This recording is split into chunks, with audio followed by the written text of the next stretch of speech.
Ma femme a déclaré, nous sommes dans une relation libre. Je suis sorti en claquant la porte. Une demi-heure plus tard, son ami m'a envoyé un texto, alors. J'ai appris la nouvelle. On dîne ensemble ce soir? J'ai souri en coin et j'ai répondu, bien sûr. Elle a commencé à se sentir en manque de sa propre maison. Pas littéralement. Elle était là, mais elle n'arrêtait pas de se déplacer autour de moi comme un fantôme qui refuse de s'asseoir. Le micro-ondes a bipé. Elle le laissait biper. Son téléphone a vibré. Elle sursautait, le retournait face contre la table et le glissait sous un torchon plié, comme s'il avait besoin d'une couverture. Ce mardi soir-là, j'ai posé 2 assiettes sur le comptoir et j'ai regardé Chloé, debout près de l'évier, les doigts écartés sur le rebord, le regard perdu dans un endroit où je n'étais pas invité. « Qu'est-ce qui ne va pas ?» ai-je demandé. Pas une question, une réplique. « Rien », a-t-elle dit en déplaçant une éponge de 5 centimètres. « Juste fatigué. »« Tu n'es pas fatigué ?» ai-je répondu. « Tu te prépares à quelque chose. » Elle a cligné des yeux, a regardé le micro-ondes, puis la porte. « On peut remettre ça à plus tard ?» Choisis une chaise, ai-je dit en tirant une. Je ne vais pas jouer aux charades dans ma propre cuisine. Elle s'est assise comme si la chaise pouvait la mordre. Ce ne fut pas le cas. J'ai attendu. Elle a de nouveau tripoté son téléphone, a tapoté l'écran, puis l'a verrouillé. Pas de bague. Juste ce silence tendu et coupable que les gens adoptent quand ils vous doivent une explication et ne veulent pas la donner. « Chloé, je ne veux pas me disputer », a-t-elle murmuré. « Nous n'allons pas nous disputer. Nous allons parler. » Sa bouche a eu un spasme. « Promis. Si tu veux te battre, il faudra le mériter. » Elle a eu un petit rire, bref et creux. Puis elle a fixé le mur derrière moi et a lâché la phrase qui, selon elle, allait atterrir en douceur. « Je veux. » J'ai pensé que peut-être nous devrions essayer quelque chose de plus ouvert.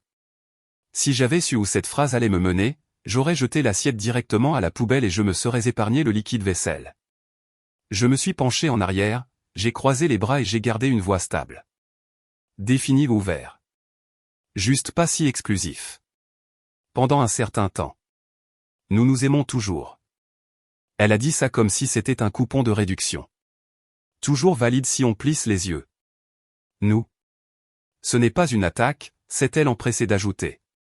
C'est de la curiosité, une forme de croissance. Tout le monde fait des thérapies et de l'exploration. Ça ne veut pas forcément dire quelque chose de mal. Tout le monde, ai-je répété. Citant 3. Est-ce que ça a de l'importance? Ça en a si nous basons nos règles sur des ragots. Elle a baissé les yeux sur ses genoux. Je ne veux pas te perdre. Tu me perdras si tu continues d'essayer de me garder, moi et une roue de secours. Ce n'est pas ce que je... A-t-elle commencé? J'ai levé une main. Chloé, je ne suis pas disponible pour ça. Tu me connais. Je suis une route à sens unique. Si tu as besoin d'une autoroute, prends la sortie. Nous pouvons régler la logistique comme des adultes, mais je ne cautionnerai pas ce truc, quoi que ce soit. Son menton s'est légèrement relevé. Donc, c'est un non catégorique? Dur comme du béton. Elle s'est repliée sur elle-même. On peut au moins y réfléchir? Tu peux y réfléchir, ai-je dit en me levant et en débarrassant les assiettes vers l'évier. Je vais me coucher. Demain, je vais ajuster quelques trucs. Comme quoi? Sa voix était devenue fluette. Calendrier, budget, attente, ai-je dit en me lavant les mains. Tant que tu ne sais pas dans quelle équipe tu joues, tu n'auras pas un accès complet à la mienne. Ses yeux ont lancé des éclairs. Tu es en train de me punir? Non. Je suis en train de me protéger. Le lendemain matin, j'ai commencé par des faits concrets. J'ai annulé notre liste de courses partagées et j'ai mis en place des dépenses séparées pour le mois. J'ai déplacé mes appels professionnels du soir de la maison à l'atelier et j'ai dit à Marc, mon contremaître, de rediriger tout ce qui n'était pas urgent vers mes courriels.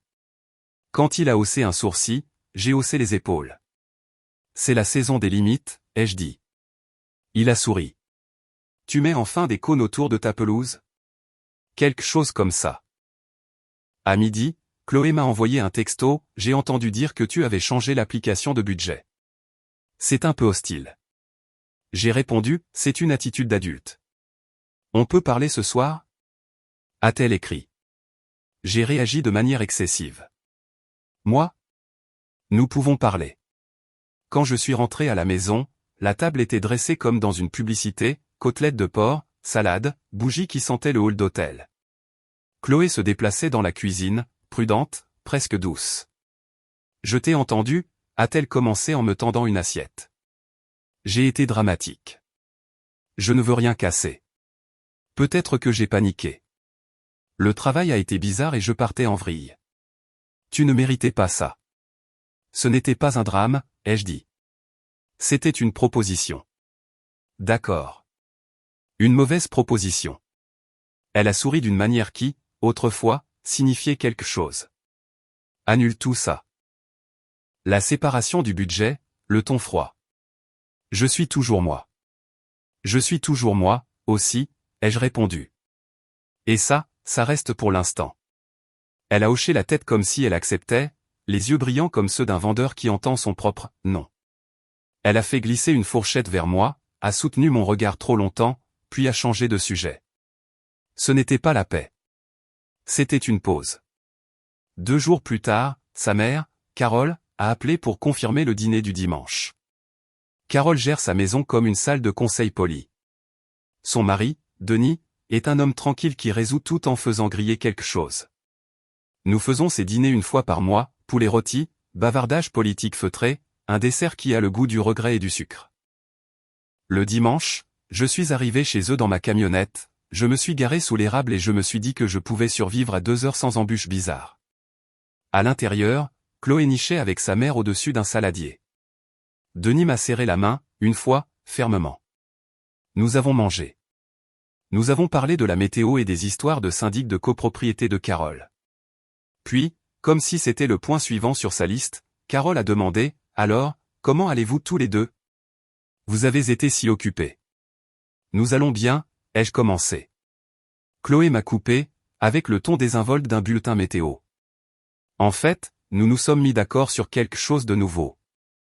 Nous avons décidé d'ouvrir notre mariage pour un temps, juste pour prendre un peu l'air, essayer des choses séparément. Elle a lâché ça entre les pommes de terre et le pichet d'eau, comme si c'était sa place. Les fourchettes se sont immobilisées. Denis m'a jeté un regard. Carole a cligné des yeux comme une ampoule de Porsche. Chloé a bu une gorgée d'eau, en attendant. Je ne leur ai pas fait de discours. Je n'ai pas négocié. J'ai posé ma fourchette, je me suis essuyé la bouche avec la serviette en tissu, parce que Carole apprécie ses petites politesses, j'ai pris mes clés et je me suis levé. Excusez-moi, ai-je dit. Julien, la voix de Chloé avait cette note d'avertissement, comme si elle s'apprêtait à me ramener à ma place à coups de mots gentils. Je suis sorti. Dans la camionnette, je n'ai pas démarré le moteur tout de suite. J'ai regardé mes propres mains sur le volant, propre, calme. Puis j'ai fait un tour du lac, un passage lent dans le centre-ville où les restaurants renvoyaient les gens chez eux avec des restes dans des boîtes en carton. Mon téléphone a vibré 2 fois, des textos de Chloé, tous non lus. J'ai coupé la sonnerie et j'ai laissé la route se dérouler dans ma tête. Une demi-heure plus tard, un nouveau message a illuminé l'écran. Léa, la meilleure amie de Chloé depuis l'université, celle qui taquine les serveurs comme si c'était un art et qui apporte de la charcuterie à chaque fête, même quand personne n'a rien demandé. J'ai toujours aimé Léa. Elle ne gaspille jamais une phrase. Son texto disait, « Bon, j'ai appris la nouvelle. Que dirais-tu d'un dîner ? On dirait que tu aurais bien besoin d'une soirée sans discours. » J'ai fixé le message, j'ai senti le coin de ma bouche bouger. J'ai tapé, bien sûr. Je passe dans 30 minutes. Parfait, a-t-elle répondu. Et mets une veste. Il fait froid chez Pierre. Je me suis garé devant l'immeuble de Léa pile à l'heure, et elle était déjà en bas, manteau ceinturé, cheveux relevés comme si elle n'avait aucune intention d'impressionner qui que ce soit, mais y parvenait quand même. Ça va ? A-t-elle demandé en bouclant sa ceinture. Je ne suis pas un risque de fugue, ai-je dit. Tant mieux, parce que j'ai faim et je déteste les drames le ventre vide. Nous avons trouvé une table dans un coin d'un petit restaurant qui passait du vieux rock à un volume permettant de discuter. Pas de vin, pas de toast, juste 2 personnes avec un menu et beaucoup de non-dits. Alors, commença Léa en tapotant le menu d'un doigt. Elle l'a fait. Au dîner chez ses parents. Elle l'a fait. C'est un choix.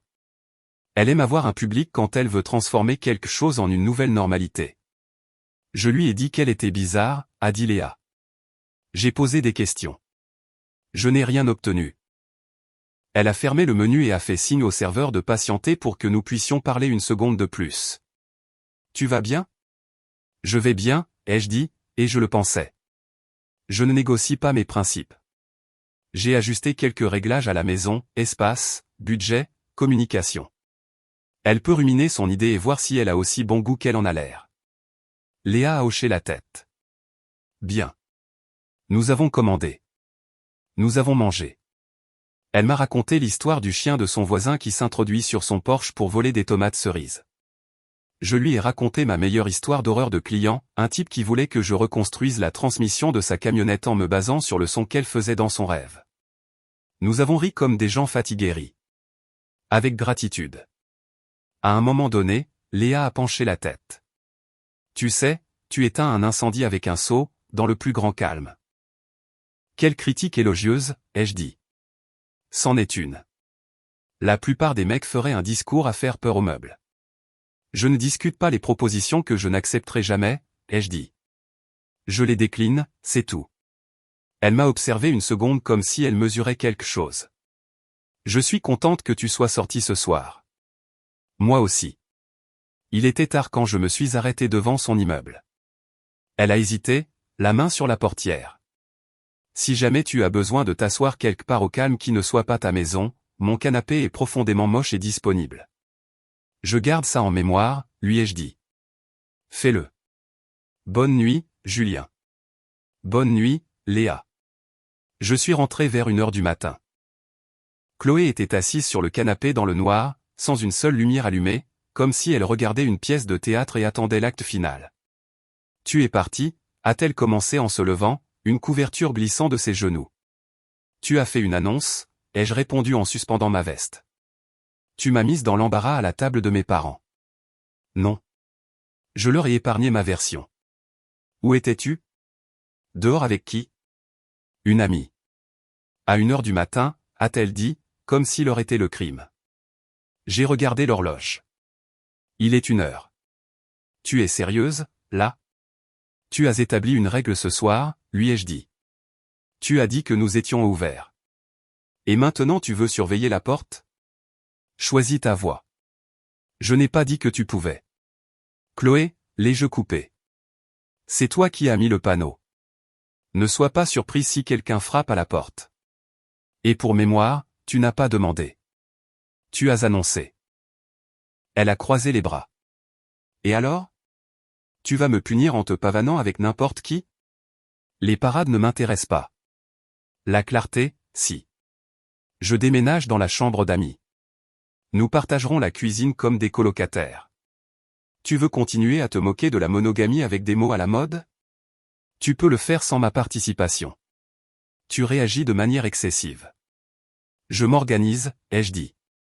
Cette semaine-là, nous avons vécu comme des étrangers qui avaient autrefois mémorisé les commandes de café l'un de l'autre.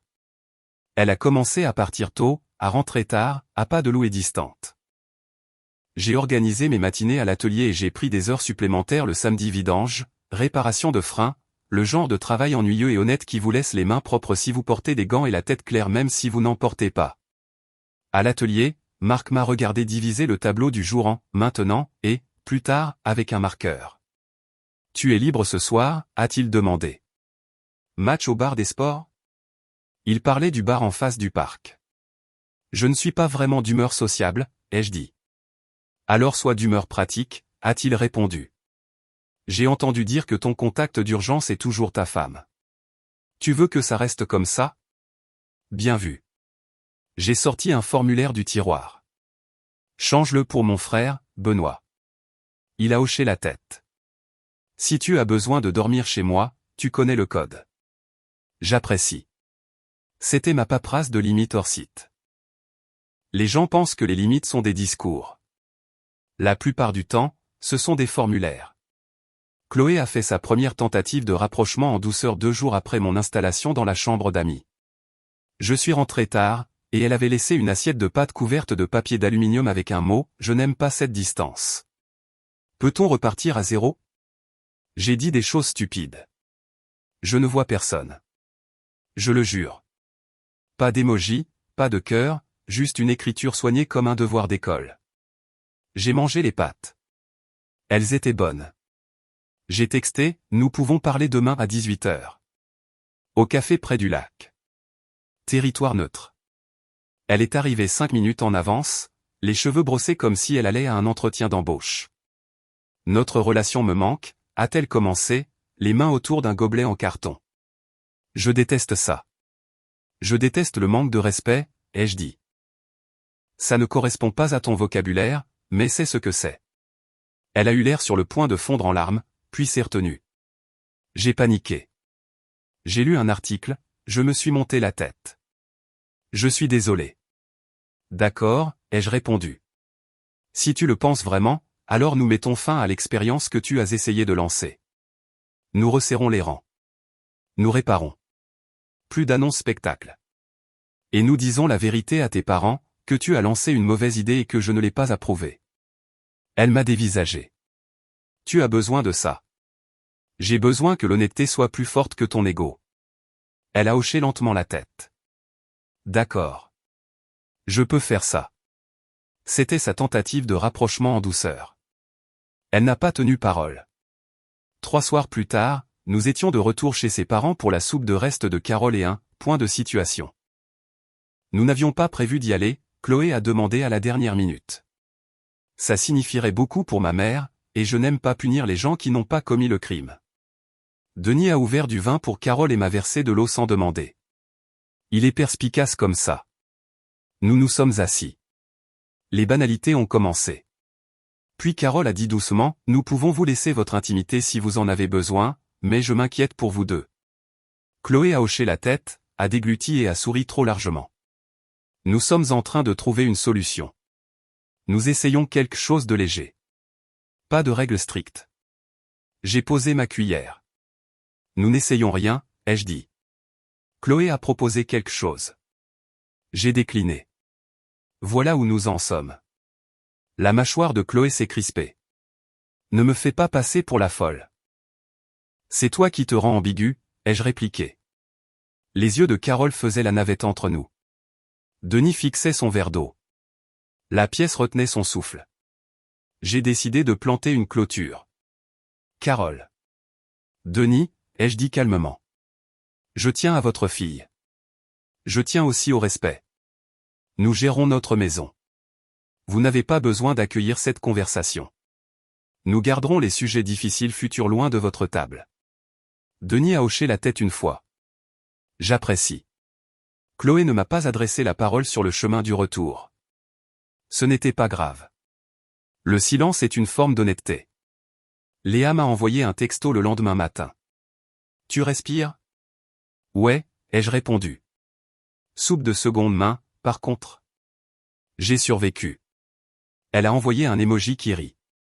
Dîner encore ce soir? J'ai une histoire qui bat celle de ton type à la transmission. Défi accepté. Nous en avons pris l'habitude. Pas tous les soirs, mais assez souvent pour que je commence à attendre avec impatience la façon dont elle tranchait dans un menu et dans un problème avec la même ligne droite. Nous sommes allés dans un restaurant de tacos tranquille, un boui-boui avec un jukebox, et un café où le barista sait se mêler de ses affaires. Nous avons échangé des histoires zéro romance, zéro drame, juste 2 personnes qui comprenaient comment ne pas perdre de temps. Le 4e soir où nous sortions en 2 semaines, elle s'est agitée sur sa chaise, les yeux fixés sur sa serviette. J'ai besoin de te dire quelque chose, a-t-elle dit. Dis-moi. Je ne veux pas que tu penses que c'est un moyen de pression, a commencé Léa. Je ne joue pas à ce jeu. Et je ne veux pas te faire croire que mes sentiments changent les faits. Mais tu me plais depuis longtemps. Longtemps comme dans avant tout ce bazar. Je l'ai gardé pour moi, là où était sa place. C'est resté secret.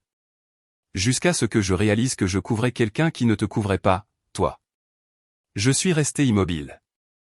Ni froid, ni flatté, juste immobile. Continue. Elle n'a pas proposé cette idée parce qu'elle a lu un article de réflexion, a dit Léa. Elle voit quelqu'un. Un type de sa salle de sport. Un grand gaillard, un sourire de panneau publicitaire. Il ne l'emmène pas dans un restaurant où on pourrait les voir. Ça la dérange, parce qu'elle veut le confort et les applaudissements. Alors, elle a voulu bousculer ta vie pour que tu portes le confort et qu'elle garde l'autre truc, sans l'étiquette. Comme ça, si jamais quelqu'un appelait ça par son nom, elle pourrait te pointer du doigt et dire que tu étais d'accord avec ça. J'ai respiré une fois par le nez. Tu es sûr? Je ne répète pas des rumeurs. J'ai les preuves, parce que j'espérais qu'elle arrangerait ça elle-même. Des messages, des photos au lac. Les dates coïncidant avec la première conversation sur la relation ouverte. J'ai besoin de preuves, ai-je dit. Non pas parce que je ne te crois pas. Parce que les preuves l'emportent sur le drame. Je m'en doutais. Elle a fait glisser son téléphone sur la table, un dossier déjà ouvert. Des captures d'écran. Une photo d'une veste familière qui n'était pas la mienne, drapée sur les épaules de Chloé sur une aire de stationnement près du départ du sentier. Des fils de discussion avec un langage qui rendrait Carole malade. Des heures, des lieux. Le type qui bombe le torse. Bien sûr, il bombait le torse. Tout était là. J'ai étudié ça, mon cœur battant comme un métronome. Puis j'ai rendu le téléphone. Merci, ai-je dit. J'aurais dû te le dire plus tôt, a dit Léa, la mâchoire serrée. Je n'arrêtais pas de penser qu'elle avouerait, qu'elle te respecterait au moins à ce point. Je me suis trompé. Je peux respecter une vérité tardive, lui ai-je dit. Ça reste la vérité. Elle a expiré comme si on lui avait demandé de retenir sa respiration pendant un mois. Et maintenant? Maintenant, je termine ça proprement, ai-je dit. Demain, je déposerai les papiers. Ce soir, je dormirai, mais pas chez moi. Tu peux rester ici, a-t-elle répondu immédiatement, puis elle a levé une paume. Chambre d'amis, porte fermée. Pas de complications. J'apprécie, ai-je dit en finissant mon café. Et Léa, tu me plais aussi. Mais je ne mélange pas les phases. Je ferme une porte avant d'en ouvrir une autre. Elle a eu un sourire, petit et sincère. C'est pour ça que tu me plais. J'ai envoyé un texto à Marc sur le chemin du retour.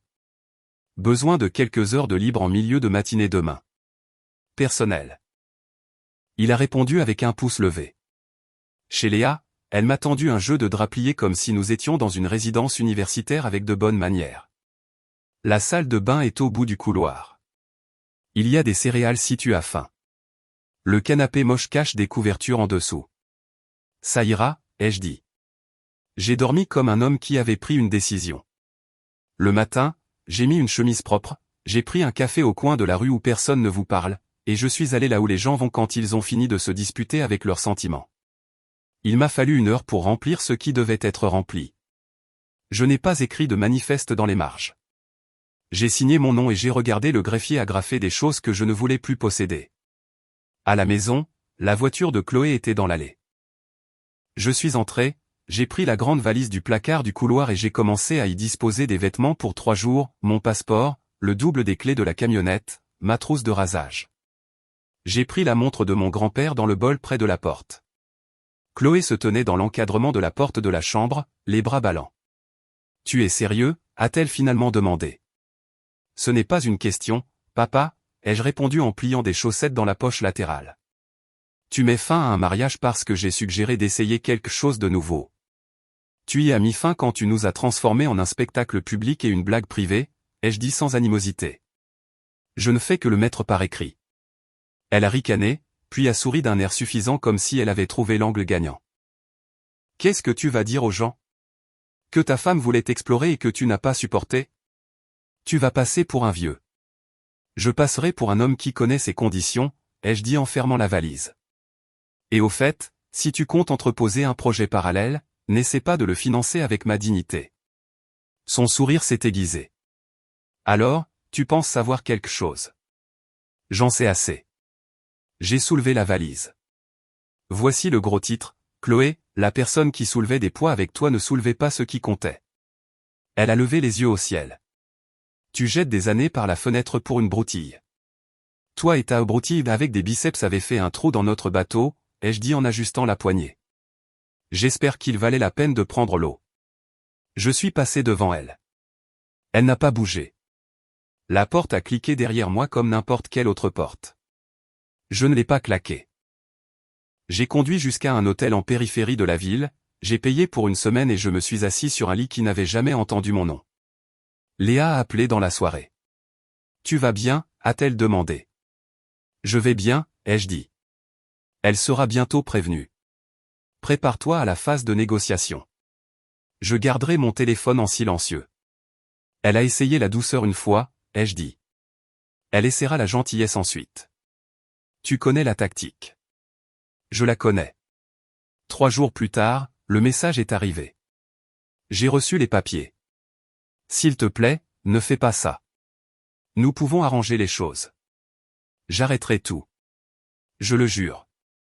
S'il te plaît, rentre à la maison. Puis un appel. Puis 2. Je ne les ai pas ignorés, j'ai répondu une fois. Je t'ai entendu, ai-je dit quand elle a commencé à parler. J'ai eu tort, s'est-elle empressée de dire. J'ai été stupide. Je pensais que tu serais d'accord parce que tu es toujours si calme. Je pensais que tu t'adapterais. Tu ne me cernes pas bien, ai-je dit. Je peux changer. Tout. Je l'appellerai tout de suite. Je bloquerai tous les numéros. Dis-moi juste quoi faire. Tu n'as pas besoin de mon scénario, ai-je dit. Fais ce que tu veux. J'en ai fini. Tu ne le penses pas, j'ai déposé les papiers, ai-je dit. C'est assez sérieux. Tu ne peux pas prendre la maison, a-t-elle lâché, la panique colorant enfin sa voix. J'ai mis ma vie dans cet endroit.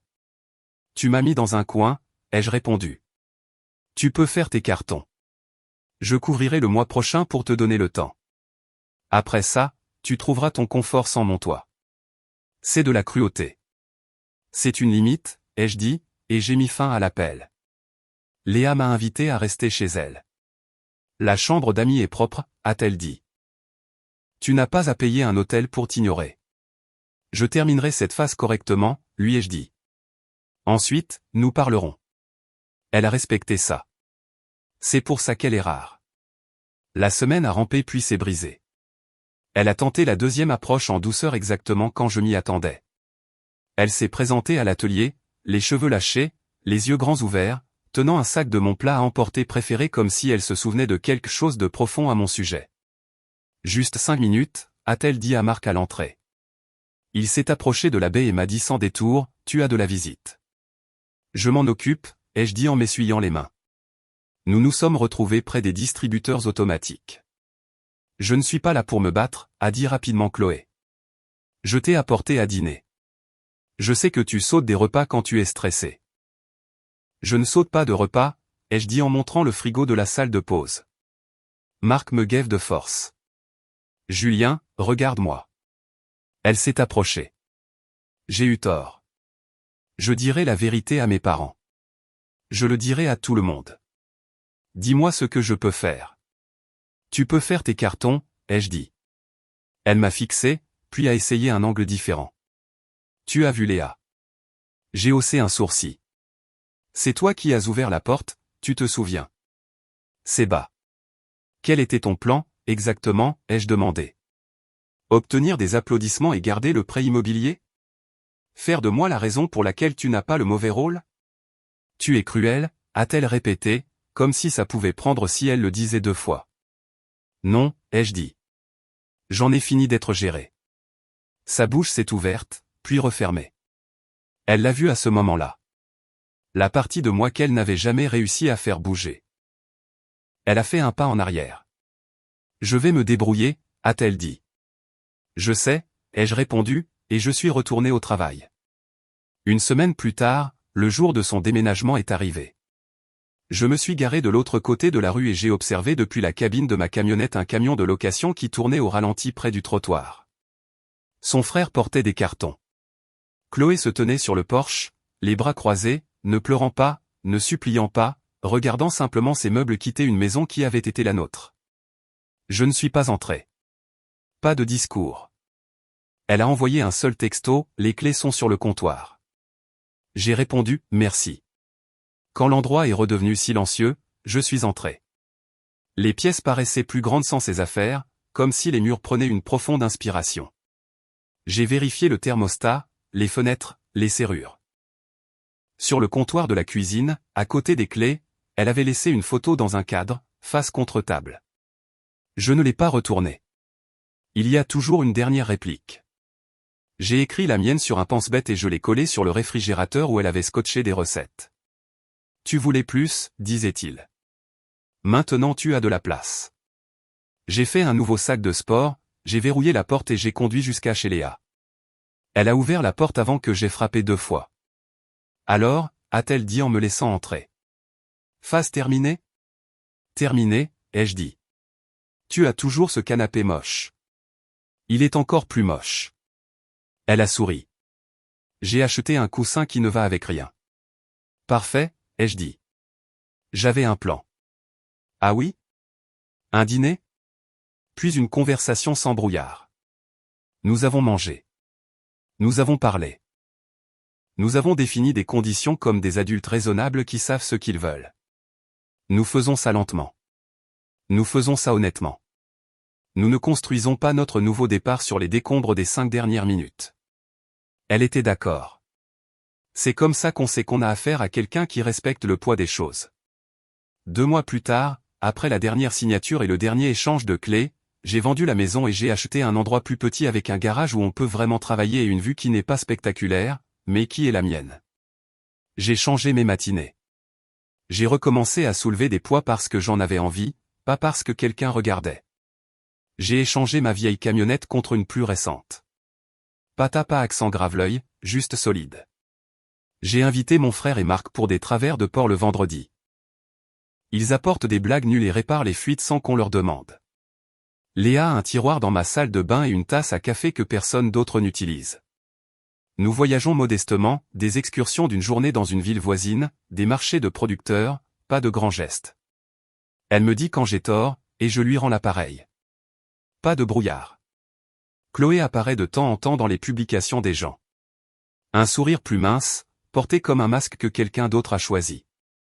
J'entends dire qu'elle loue un appartement avec des murs blancs et trop de miroirs.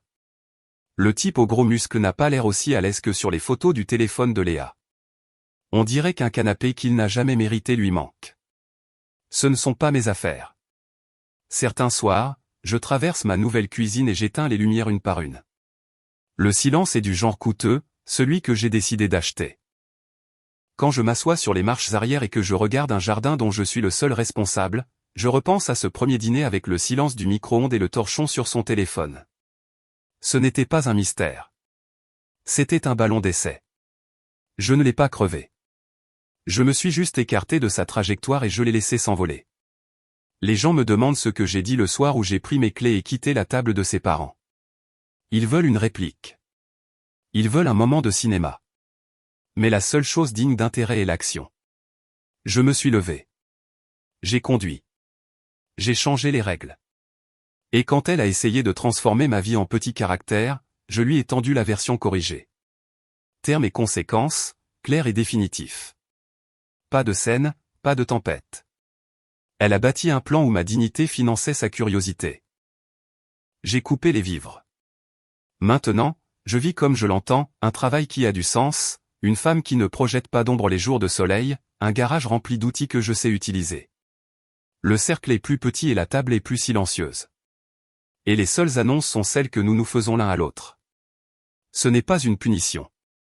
C'est la paix que j'ai gagnée à l'ancienne, en arrêtant ce qui me manque de respect et en marchant vers ce qui ne le fait pas.